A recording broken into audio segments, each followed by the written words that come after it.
Harry Potter y el Cáliz de Fuego. Capítulo 11. En el expreso de Hogwarts. El 1 de septiembre llegó con ese tipo de luz particular que tienen los amaneceres de otoño en Inglaterra, una luz horizontal y dorada que no calienta del todo, pero que promete que el día va a ser bueno si uno no le exige demasiado. La estación de King's Cross tenía el aspecto de siempre. Ajetreada, ruidosa, llena de personas que llevaban maletas demasiado grandes y expresiones de personas que llevan demasiado prisa, y completamente incapaz de sospechar que entre sus paredes de ladrillo y sus andenes numerados existía un andén que no tenía número y que llevaba a un mundo que la mayoría de los que la cruzaban cada día no habrían podido imaginar ni en sus mejores sueños. Harry empujaba su carrito entre la multitud con la práctica de quien ya lo ha hecho 4 veces, guiando a Edwin con una mano y al baúl con la otra, siguiendo la trayectoria hacia la barrera entre los andenes 9 y 10 con esa mezcla de anticipación y un poco de esfuerzo de quien sabe que lo que parece una pared sólida no lo es, pero que aún así, cada año, en el momento exacto, siente el pulso de dudarlo. No lo dudó. Atravesó la barrera y el andén 9 y 3/4 lo recibió con su nube de vapor blanco y el rugido distante del expreso de Hogwarts, rojo bermellón como siempre, brillante como si hubiera sido pulido esa misma mañana con esmero mágico. El andén bullía con familias mágicas en el proceso de esa separación anual que para los padres nunca se vuelve del todo ordinaria aunque hayan pasado por ella 7 veces. Los abrazos prolongados, las instrucciones repetidas, las manos que sueltan con dificultad. Ron ya estaba allí, con el pelo revuelto y una expresión que decía que su madre lo había abrazado aproximadamente 4 veces más de lo que él consideraba estrictamente necesario.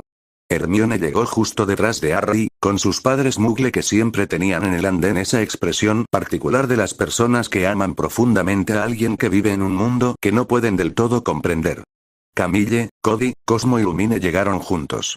No tenían familias en el andén, o las que tenían no habían podido venir, y Harry lo notó pero no lo dijo porque había aprendido que hay cosas que se reconocen en silencio y se respetan de la misma manera.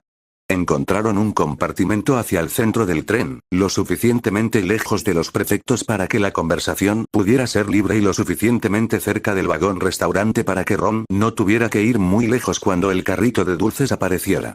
Metieron los baúles en los portaequipajes con la eficiencia algo caótica de 8 personas intentando hacer caber cosas en un espacio que claramente no fue diseñado para 8 personas y todos sus baúles. El expreso arrancó con ese sonido suyo, ese jadeo inicial seguido del traqueteo creciente, y los campos de las afueras de Londres comenzaron a pasar por las ventanas a velocidad cada vez mayor, verde y gris y el azul pálido del cielo de septiembre. Neville Longbottom asomó la cabeza al compartimento 20 minutos después del arranque, con su sapo Trevor en las manos y esa expresión suya de alivio ligeramente avergonzado de quien acaba de encontrar a sus amigos después de haberlos buscado un rato. Hay rumores, anunció, instalándose en el único espacio que quedaba. Todo el tren habla de lo mismo. El torneo de los 3 magos, dijo Ron, que ya había escuchado la palabra torneo 3 veces en el pasillo. Eso. Y otras cosas. Neville bajó la voz como si la privacidad del compartimento no fuera ya bastante. Dicen que este año Hogwarts va a ser diferente. Que habrá estudiantes nuevos. Que habrá clases nuevas. Es verdad, dijo Hermione. Mi padre leyó un artículo en el periódico de la Comunidad Mágica de Londres. La iniciativa del Ministerio para la Admisión Extendida. Aunque el artículo era bastante parcial en su cobertura, francamente. ¿Parcial en qué sentido?, preguntó Lumine. En el sentido de que dedicaba 3 párrafos a los posibles problemas de integración y uno solo a las razones históricas y filosóficas de la iniciativa, dijo Hermione, con ese tono suyo de quien ha leído la fuente original y puede señalar exactamente dónde falló el análisis. El periodista claramente nunca había hablado con un elfo. Pocos han hablado con elfos, dijo Cosmo. De los 4 clanes, quiero decir. Los elfos domésticos son una cosa diferente. Los elfos de linaje no frecuentan los espacios institucionales humanos por razones que tienen perfectamente documentadas en su propia historia oral. ¿Qué tipo de razones?, preguntó Neville, con el interés genuino que siempre mostraba cuando alguien le hablaba de criaturas que no conocía todavía. Cosmo consideró cómo responder. Las instituciones mágicas humanas, históricamente, han tendido a tratar a las criaturas no humanas como objetos de estudio antes que como sujetos con conocimiento propio, dijo.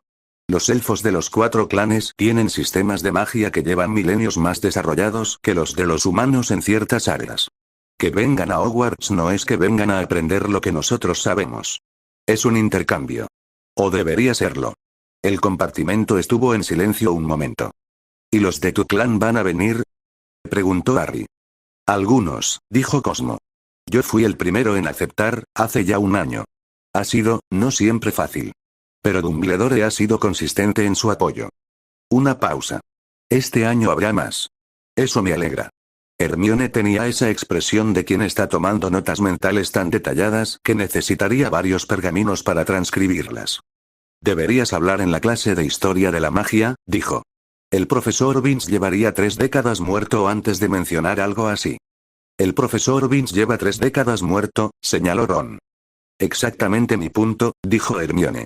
A mitad del trayecto, cuando los campos escoceses comenzaban a aparecer fuera de las ventanas con sus colinas de un verde más oscuro y sus cielos más bajos y grises, el compartimento fue visitado por Perky Weasley, que llevaba su insignia de prefecto con la seriedad de alguien que ha confundido un honor con una religión, y que pasó 3 minutos informándoles sobre el buen comportamiento esperado durante el año antes de marcharse con la satisfacción de quien ha cumplido su deber. Perky, dijo Fred, después de que su hermano mayor desapareciera por el pasillo, se ha vuelto más Perky. Es matemáticamente posible, acordó George.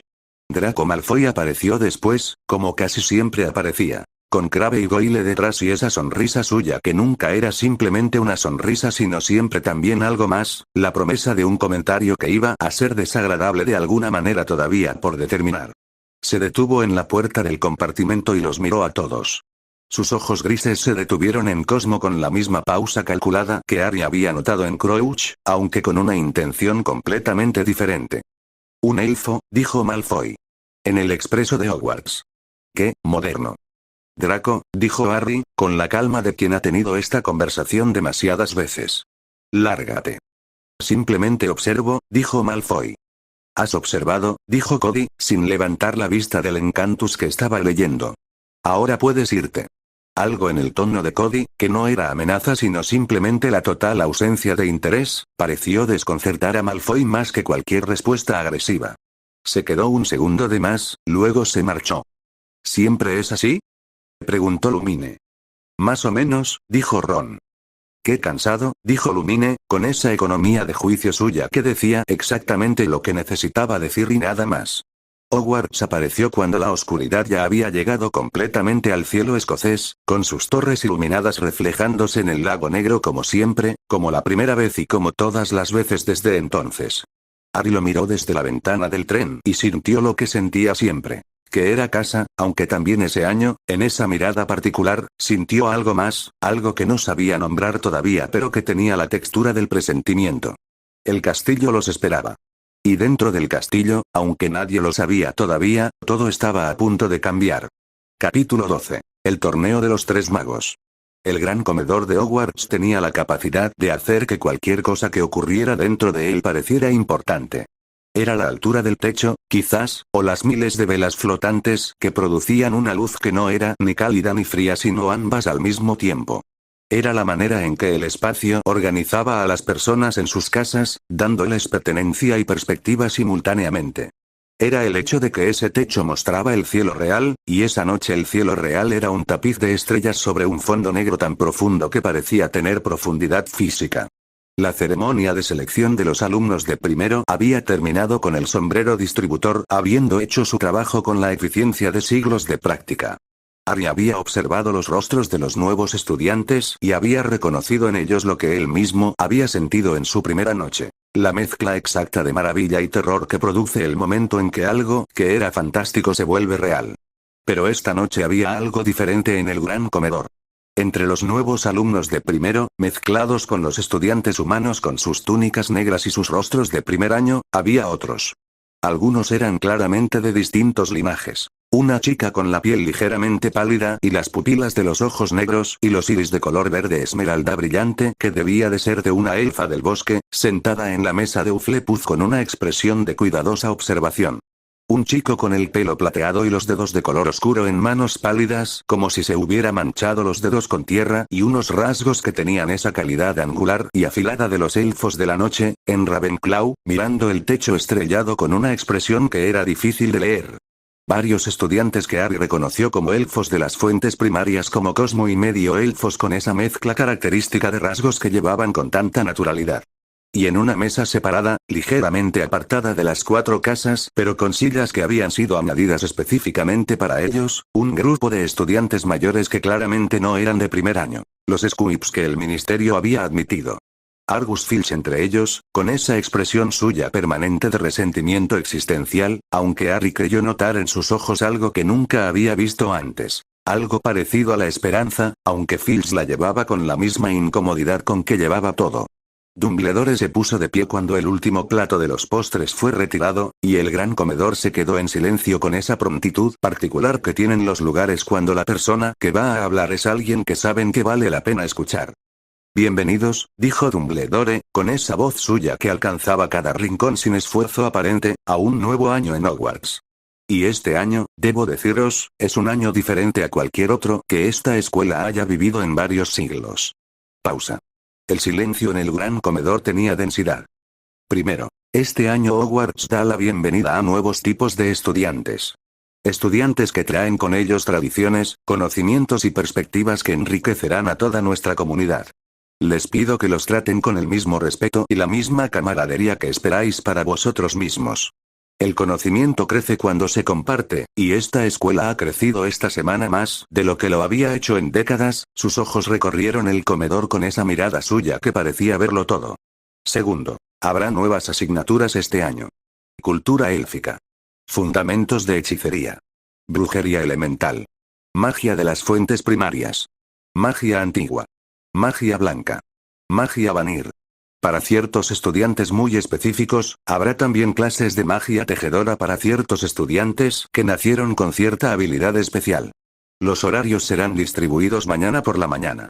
Murmullo en el comedor. Harry oyó a alguien en la mesa de Gryffindor preguntar qué era la magia tejedora, y a alguien más responder que no lo sabía pero que sonaba avanzado.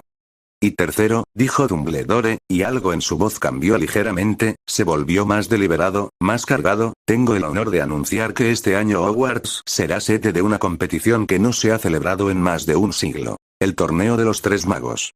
El silencio que siguió fue absoluto durante exactamente 2 segundos. Luego el comedor estalló. Dumbledore esperó. Con esa paciencia suya de quien sabe que el ruido es temporal y que las palabras pueden esperar a que el ruido se agote. El torneo de los 3 magos, continuó cuando el ruido disminuyó, es una competición histórica entre las 3 grandes escuelas de magia de Europa. Hogwarts, la Academia de Magia Beauxbatons, y el Instituto Durmstrang.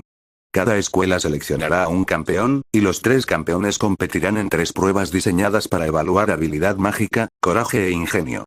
El ganador recibirá gloria eterna, pequeña pausa, y 1000 galeones de oro. 1000 galeones, susurró Ron, con los ojos de alguien que acaba de escuchar una suma que no termina de hacer realidad en su cabeza. Debo, sin embargo, continuó Dumbledore, hacer algunos anuncios importantes sobre las condiciones del torneo. En vista de los peligros históricos que lo llevaron a suspenderse, el Ministerio de Magia ha impuesto este año una restricción de edad. Solo podrán presentarse al torneo estudiantes de sexto y séptimo año, es decir, estudiantes que hayan cumplido los 17 años. Protesta generalizada desde varias mesas. Fred y George, Harry lo notó, intercambiaron una mirada que era exactamente el tipo de mirada que uno intercambia cuando ya ha tenido una idea y está evaluando si vale la pena compartirla o esperar. El mecanismo de selección, dijo Dumbledore, será el cáliz de fuego. Un objeto de gran poder mágico que seleccionará, de entre los nombres que se depositen en él, al campeón más adecuado de cada escuela. El cáliz estará disponible en el vestíbulo de entrada durante 48 horas a partir de mañana por la mañana. Ningún encantamiento de los estudiantes podrá engañarlo. Tiene sus propios criterios y sus propios métodos. Otra pausa. El nombre que deposite en él contraerá un compromiso mágico vinculante. El campeón seleccionado no podrá retirarse. Sin embargo, añadió Dumbledore, y algo en su tono hizo que Harry prestara especial atención, este año el torneo tiene una dimensión adicional que no existía en sus versiones anteriores. Con la aprobación del Ministerio de Magia y en reconocimiento a la naturaleza expandida de nuestra comunidad estudiantil este año, el Cáliz de Fuego tendrá la posibilidad de seleccionar también a un campeón representante de los brujos y las brujas, y a un campeón representante de los hechiceros y las hechiceras. No como competidores que aspiren al título principal, sino como representantes honorarios de sus tradiciones, que participarán en las 3 pruebas y demostrarán al mundo mágico la riqueza y la diversidad de los caminos del conocimiento. Este anuncio produjo un silencio diferente al anterior, más pensativo, más complejo. Harry miró a Camille. Camille miraba a Dumbledore con una expresión que era difícil de leer del todo, pero que contenía algo que se parecía mucho a la comprensión de alguien a quien acaban de decirle algo que ya sabía que iba a suceder. Cody tenía el Encantus cerrado sobre la mesa y miraba al frente con la expresión de quien está calculando múltiples variables simultáneamente. ¿Lo sabían?, preguntó Harry en voz baja. Dumbledore nos escribió en agosto, dijo Camille, sin apartar los ojos del director. ¿Y aceptan? Camille lo miró entonces. Todavía estamos decidiendo, dijo. Dumbledore concluyó sus anuncios con varios puntos más de logística, las fechas de llegada de las delegaciones visitantes y el recordatorio de que el bosque prohibido seguía siendo prohibido, y luego los despidió con ese gesto suyo de los brazos abiertos que siempre parecía incluir a todos en algo más grande que él mismo. Mientras subían hacia la torre de Gryffindor, Ron no habló de otra cosa que del torneo. Hermione habló de las nuevas asignaturas y de si habría libros de texto disponibles. Neville preguntó si el torneo era tan peligroso como se decía. Los campeones murieron en ediciones anteriores, dijo Hermione. Genial, dijo Neville, con el tono de alguien para quien esta información no es, de hecho, genial en absoluto. Harry no dijo nada. Miraba el pasillo delante de él y pensaba en el cáliz, y en el compromiso vinculante, y en la cicatriz que le había ardido hacía semanas, y en la voz en el sueño que había dicho, el muchacho debe morir antes de que termine el año. No dijo nada de eso tampoco. Pero lo pensó. Capítulo 13. Ojo loco Moody. El primer día de clases llegó con ese ritmo específico que solo tienen los primeros días. La desorientación placentera de los horarios nuevos, el peso de los libros recién forrados, el olor a tinta fresca y a piedra de castillo que lleva meses sin ser pisada por 100 estudiantes simultáneamente. Harry recogió su horario en el desayuno y lo estudió con la mezcla de resignación y anticipación que producen siempre los primeros días de septiembre. Había novedades. En el lugar de defensa contra las artes oscuras, que en los últimos 3 años había tenido profesores que iban desde el incompetente hasta el directamente peligroso, figuraba un nombre que Harry no reconocía. Profesor Alastor Moody. ¿Alastor Moody?, dijo Hermione, mirando su propio horario con el ceño fruncido de quien busca en su base de datos mental y no encuentra el resultado inmediatamente. Creo que, ¿no es el Auror? ¿El famoso? El más famoso de todos, dijo Ron, con un tono de reverencia que Harry raramente le había oído. Papá habla de él. Capturó a más mortífagos que nadie antes o después. A muchos de ellos él solo. Y está completamente, Ron hizo un gesto con la mano que describía, sin necesidad de palabras, a alguien que ha visto demasiado del mundo oscuro y ha salido con cicatrices que no todas son físicas. Papá dice que es brillante pero que es difícil, añadió Ron. Dice que llevas 20 años siendo el objetivo de la mitad de los mortífagos de Europa y cualquier ruido extraño te pone en alerta. La clase de defensa contra las artes oscuras con Ojo Loco Moody fue, desde los primeros 5 minutos, completamente diferente a cualquier clase de defensa que Harry había tenido antes. El profesor entró con ese sonido particular suyo que producía la pata de madera al golpear el suelo de piedra, y Harry lo vio por primera vez con toda la atención que merece alguien que va a ser su profesor. Era un hombre de mediana edad que había pasado demasiados años en los lugares más oscuros del mundo mágico y que llevaba ese hecho en el cuerpo de maneras literales y figuradas. Una parte de su nariz faltaba. La cara estaba marcada de cicatrices que sugerían historias que nadie había pedido que fueran contadas en voz alta, pero que contaban de todas maneras. Y el ojo. Uno era normal, oscuro y evaluador. El otro era de un azul eléctrico intenso, redondo como una canica, y giraba de manera independiente al primero, moviéndose con una libertad que no tenía nada que ver con los movimientos del ojo normal. Era, concedió Harry internamente, impresionante de la manera en que son impresionantes las cosas que han sobrevivido a muchas cosas. Sentados, dijo Moody, sin preámbulo. Libros fuera. No los van a necesitar hoy. Se hizo silencio. Moody caminó entre los pupitres con esa manera suya de moverse, que no era lenta sino deliberada, como alguien que ha aprendido que cada paso puede ser el que precede a algo inesperado y que es mejor estar listo para todo. He mirado sus registros, dijo. Sé lo que habéis estudiado. Sé lo que no habéis estudiado. Sé las lagunas. Se detuvo en el frente de la clase. Vuestros profesores anteriores de esta asignatura han tenido diversas competencias. Voy a asumir que lo que sabéis es mínimo y que lo que necesitáis saber es considerable. Empezaremos desde lo fundamental. ¿Cuál es lo fundamental?, preguntó Hermione, con esa directeza suya que en algunos profesores producía satisfacción y en otros producía irritación. En Moody produjo algo que tardó un segundo en identificarse como aprobación. La pregunta correcta, dijo. Lo fundamental no es conocer los maleficios. Lo fundamental es comprender que existen y que alguien podría usarlos contra vosotros. La ignorancia no los protege. Los hace vulnerables. Cody, sentado 2 filas detrás de Harry, levantó la mano. ¿Eso incluye los maleficios imperdonables? El ojo mágico de Moody giró hacia Cody con una rapidez que no se coordinaba con el resto de su cuerpo. ¿Hechicero?, preguntó. Sí, dijo Cody. ¿Merlineano? Una pausa breve. Sí, dijo Cody. Algo cambió en la expresión de Moody.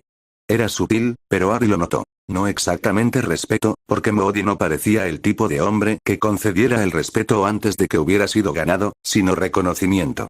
La categorización de alguien que sabe lo que significa lo que acaba de oír. Entonces ya sabes lo que son los maleficios imperdonables, dijo Moody. En vuestro sistema los llamáis de otra manera. Hechizos parásito para el Imperius, dijo Cody. Maleficios de quemadura nerviosa para el Cruciatus. Y el hechizo de extinción vital para el Avada Kedavra. La nomenclatura es diferente pero la función es idéntica, dijo Moody. Bien. Entonces sabéis por qué son imperdonables. No porque sean difíciles de ejecutar. Porque no tienen uso defensivo. Solo existen para dañar, controlar o matar. Moody pasó la siguiente hora mostrando a la clase los 3 maleficios imperdonables. No los lanzó sobre personas. Usó arañas, que los estudiantes observaron con la variedad de reacciones que produce ver algo que es a la vez instructivo y perturbador. La araña bajo el maleficio Imperius se movió como una marioneta, girando en pequeños círculos, obedeciendo sin voluntad propia. Bajo el Cruciatus se contrajo con una violencia que hizo que Neville se pusiera blanco como el papel. Y bajo el Avada Kedavra cayó sin más, sin sonido, sin movimiento previo, simplemente dejando de estar viva en el mismo instante en que el destello verde la tocó. Nadie habló durante varios segundos después de la última demostración. El Avada Kedavra, dijo Moody, recogiendo la araña muerta con la indiferencia de quien hace esto por 10ª vez, no tiene contraencantamiento. Solo hay una persona en la historia registrada que lo haya sobrevivido. Sus ojos, los dos, miraron a Harry. Y está en esta clase. Harry sintió 32 pares de ojos sobre él simultáneamente y miró fijamente el pupitre. Eso no lo hace invulnerable, continuó Moody, sin dramatismo. Lo hace importante. La diferencia entre sobrevivir a la Avada Kedavra una vez por circunstancias excepcionales y sobrevivir en el campo porque sabes lo que haces es la diferencia entre suerte y preparación. Vosotros vais a prepararse. Fue la primera clase de defensa desde que Harry tenía memoria en la que al salir sintió que había aprendido algo que no quería olvidar. En el pasillo, Camille caminaba a su lado con esa expresión pensativa suya. ¿Qué opinas de él?, preguntó Harry. Camille tardó un momento. Los hilos a su alrededor son complicados, dijo. Hay mucha historia en él. Mucho peso. Pausa. Pero es honesto sobre lo que enseña. Eso vale mucho. ¿Ves algo más?, preguntó Harry. Camille lo miró de reojo. Siempre veo más, dijo. Pero no siempre es mi lugar decirlo. Harry no preguntó más. Pero guardó la respuesta. Capítulo 14. Maleficios imperdonables. Las nuevas clases comenzaron la segunda semana de septiembre con una organización que Dumbledore había diseñado con esa precisión suya que parecía casual, pero que Harry ya sabía que nunca lo era. Las asignaturas nuevas no reemplazaban a las existentes, sino que se añadían como optativas para quienes tuvieran el perfil adecuado. Los elfos tomaban cultura élfica con una profesora que Harry no conocía todavía, una mujer bajita de cabello blanco y presencia que llenaba el aula de una manera que no tenía nada que ver con el tamaño físico. Los Squibs y los estudiantes interesados en la brujería elemental tenían sus propias sesiones. Y los hechiceros, que en Hogwarts ese año eran exactamente 2, tenían clases con Cody como instructor y Harry como observador invitado, con el permiso expreso de Dumbledore. Ari asistió a la primera sesión de hechicería un martes por la tarde, en uno de los salones más pequeños del ala este, y lo que vio lo dejó con la misma sensación de reconfiguración de la realidad que había tenido la primera vez que vio magia con sus propios ojos a los 11 años. El otro estudiante de hechicería era una chica de séptimo año llamada Mira Bosch, de pelo oscuro y manos que siempre parecían estar a punto de hacer algo, que había llegado a Hogwarts ese año con un nivel de entrenamiento previo que Cody catalogó como avanzado para su edad, pero con lagunas técnicas en transformación y control de precisión. La hechicería, le explicó Cody a Harry antes de que comenzara la sesión, no es magia en el sentido en que vosotros la entendéis. No canaliza energía externa ni trabaja con el entorno. Trabaja con la energía propia, la energía que genera el sistema nervioso. Un hechicero amplifica esa energía, la convierte en algo que el mundo físico percibe como extraordinario.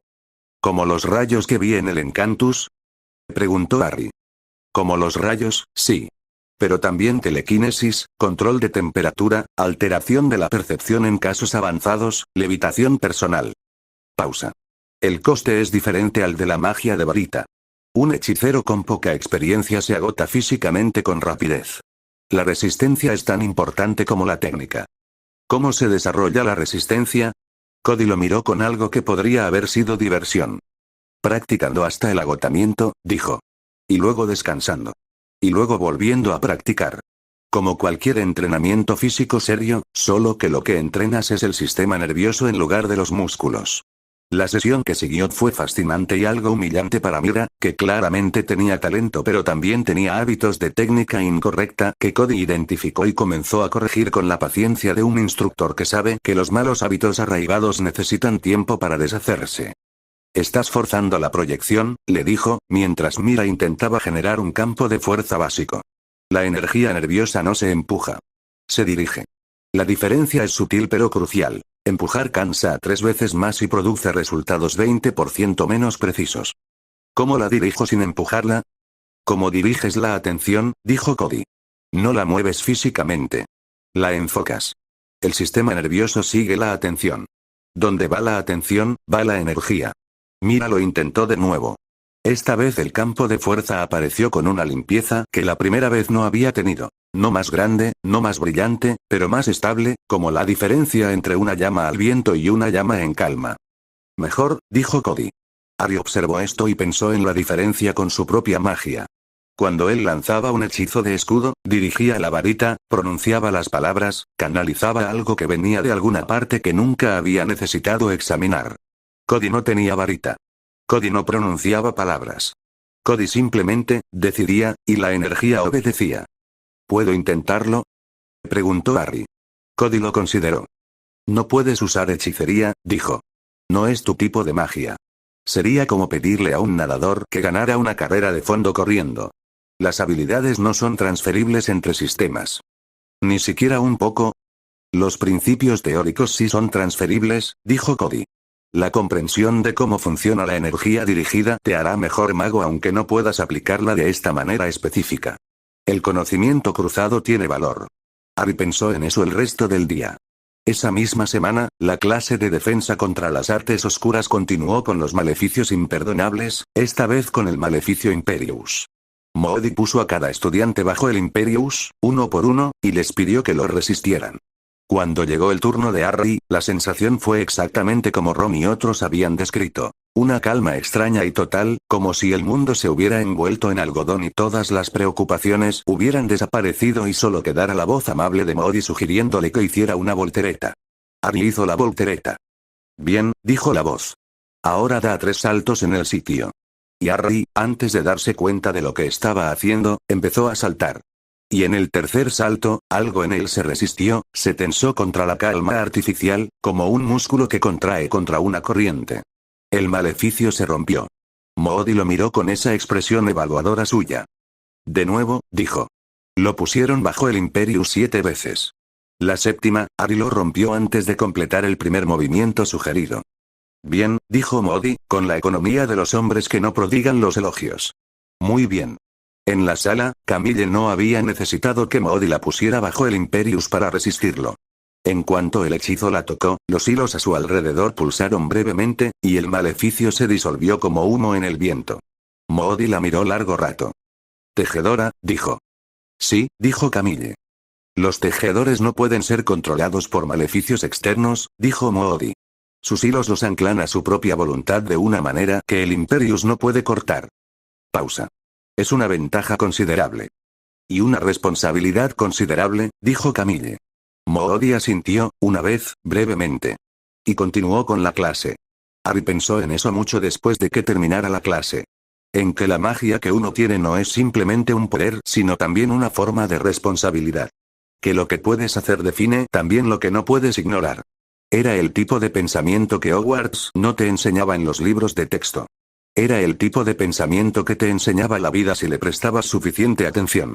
Capítulo 15. Beaux Batons y Durmstrang. El día que llegaron las delegaciones extranjeras, Hogwarts se reorganizó a sí misma de esa manera que tenía, de manera que parecía que había estado esperando ese momento desde siempre. Las clases de esa tarde fueron suspendidas.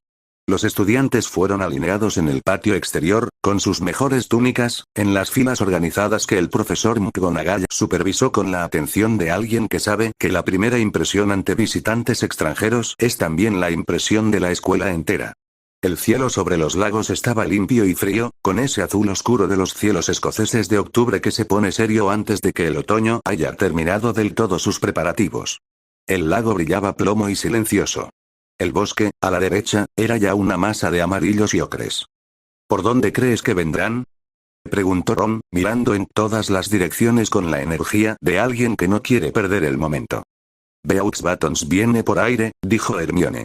Lo leí en un artículo de Transfiguración hoy. Un carruaje tirado por caballos a Braxan.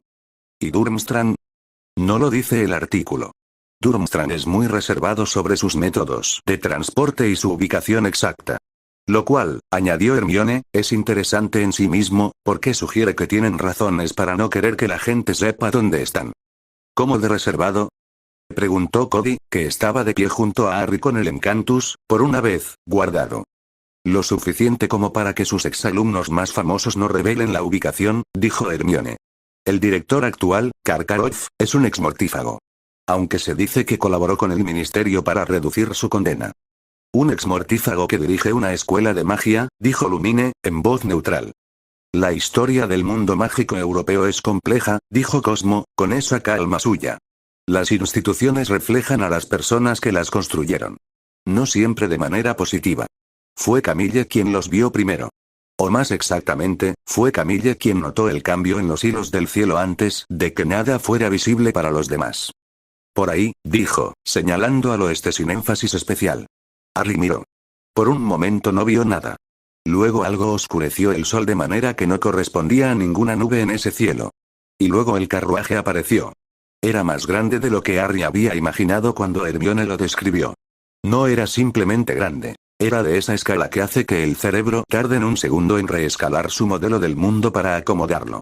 Azul pálido, del color exacto de las mañanas de invierno antes de que el sol haya acabado de salir, con ruedas del tamaño de las ruedas de los molinos de viento y detalles dorados que brillaban incluso a esa distancia.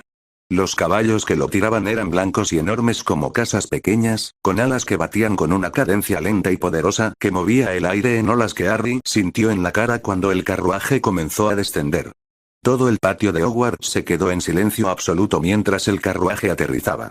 La puerta se abrió y los estudiantes de Beaux Batons descendieron. Altos, muchos de ellos, con una elegancia que tenía algo de natural y algo de cultivado, con uniformes de seda azul que se movían de una manera que sugería que incluso la tela había sido encantada. Descendí por último Olympe Maxime, la directora, y Harry entendió inmediatamente por qué Hermione la había descrito como semigigante. Era más alta que Hagrid, con una amplitud de hombros que hacía que el carruaje, ya de por sí grande, pareciera de escala razonable. Llevaba el pelo negro recogido, tenía una cara que era a la vez imponente y elegante, y se movía con la dignidad tranquila de alguien que ha pasado la vida siendo la persona más grande en cada habitación y ha llegado a las paces con ello. Impresionante, dijo Ron.